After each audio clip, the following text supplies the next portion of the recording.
नमस्कार, मेरा नाम डॉक्टर सुवर्चला है। मैं जीवा फर्टिलिटी सेंटर्स में साइंटिफिक डायरेक्टर हूँ। ये पायोस्पर्मिया क्या है जो सीमेन एनालिसिस रिपोर्ट में देते हैं? ल्यूकोसाइटोस्पर्मिया या पायोस्पर्मिया करके नाम दिया जाता है। ये होता क्या है और इससे क्या हानिकारक इफेक्ट्स देखे जा सकते हैं? WHO के मुताबिक पायोस्पर्मिया तब कहा जाता है जब WBC व्हाइट ब्लड सेल्स ज्यादा होते हैं। तो ये अगर सीमन में देखा जाता है तो उसे पायोस्पर्मिया कहते हैं, क्योंकि स्पर्म से रिलेटेड है, उसे पायोस्पर्मिया या ल्यूकोसाइटोस्पर्मिया कहते हैं। अकॉर्डिंग टू WHO, अगर 1 मिलियन से ज्यादा यानी कि 1 मिलियन पर ml से ज्यादा सीमन में WBC रहा तो इसमें इन्फेक्शन है। आइए हम देखते हैं क्या क्या कारण हो सकते हैं इन्फेक्शन के। एक तो यूरोजेनाइटल इन्फेक्शन यानी कि यूरिनरी ट्रैक्ट और जेनाइटल ट्रैक्ट यानी कि टेस्टिस में, प्रोस्टेट, सेमिनल वेसिकल्स, इस सब में अगर मिलके कुछ इन्फेक्शन हो रहा है, बैक्टीरियल रहा, फंगल रहा, कोई भी इन्फेक्शन रहा, इससे भी प्रॉब्लम होने के बाद WBCs बढ़ते हैं, जिससे आपके स्पर्म्स में भी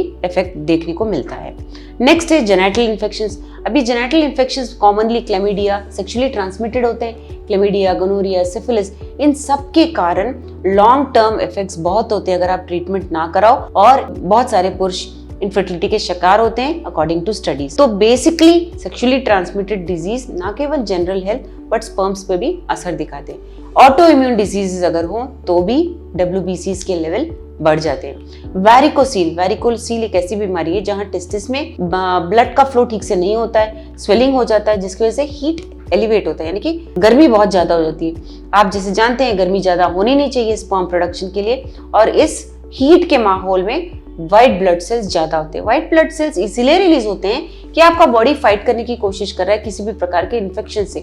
तो जब ये एलिवेट होते हैं इसका मतलब ये है कि कुछ इन्फेक्शन चल रहा है। ये हीट जब ज्यादा होता है, ROS यानी रिएक्टिव ऑक्सीजन स्पीसीज ज्यादा होने के कारण इनका बुरा असर स्पर्म पे पड़ता है, और स्पर्म जो है अपना फर्टिलाइजेशन कैपेसिटी यानी कि अंडे के अंदर जाकर उसे फर्टिलाइज करने का कैपेसिटी कम हो जाता है उसका, या खो देता है। तो ये बहुत जरूरी बात है।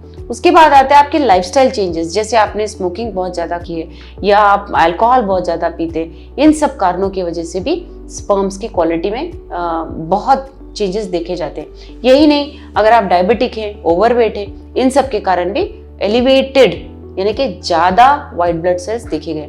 तो ये मैं बता रही हूँ कि हानिकारक इफेक्ट होते हैं। होते क्या ये इफेक्ट? स्पर्म के मॉर्फोलॉजी में प्रॉब्लम्स आ सकते हैं, यानी कि आकार में इतने प्रॉब्लम्स आ सकते हैं कि वो अंडे तक पहुंच नहीं पाता है, उसे पेनिट्रेट नहीं कर पाता है, यानी कि उसके अंदर जाके उसे फर्टिलाइज नहीं कर पाता है। ऐसे स्पर्म से सब फर्टिलाइज होते हैं तो एम्ब्रियो ताकतवर नहीं होते हैं और वो ठीक से चिपकते नहीं है। तो ये बहुत जरूरी बात है।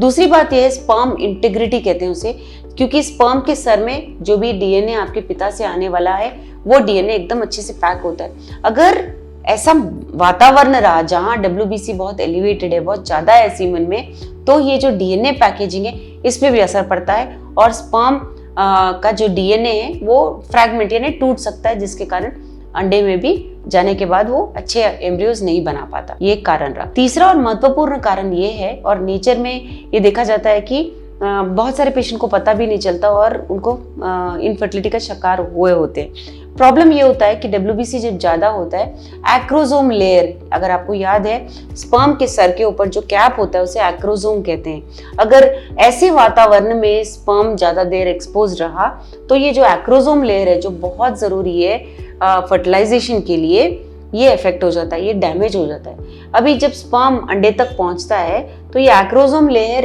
ही होता है जो अंडे के लेयर से रिएक्ट करके उसे पेनिट्रेट करते हुए अंदर जाता है, अंदर जाके उसे फर्टिलाइज करता है। तो बहुत जरूरी है कि वो एक्रोसोम लेयर रहे। अगर WBC ज्यादा हो जाए तो ये एक्रोसोम लेयर डैमेज हो जाता है। अगर आपको ये रिपोर्ट दिया गया है सीमेन एनालिसिस में, इसके बारे में आप और जानकारी हासिल करना चाहते हैं, आपको सेकेंड ओपिनियन चाहिए, आपको दवाइयाँ चाहिए इसे कम करने के लिए, अवश्य जीवा फर्टिलिटी सेंटर्स आइए। हमने इस वीडियो को बनाने में बहुत मेहनत की है, जरूर हमें सब्सक्राइब और लाइक कीजिए। Thank you.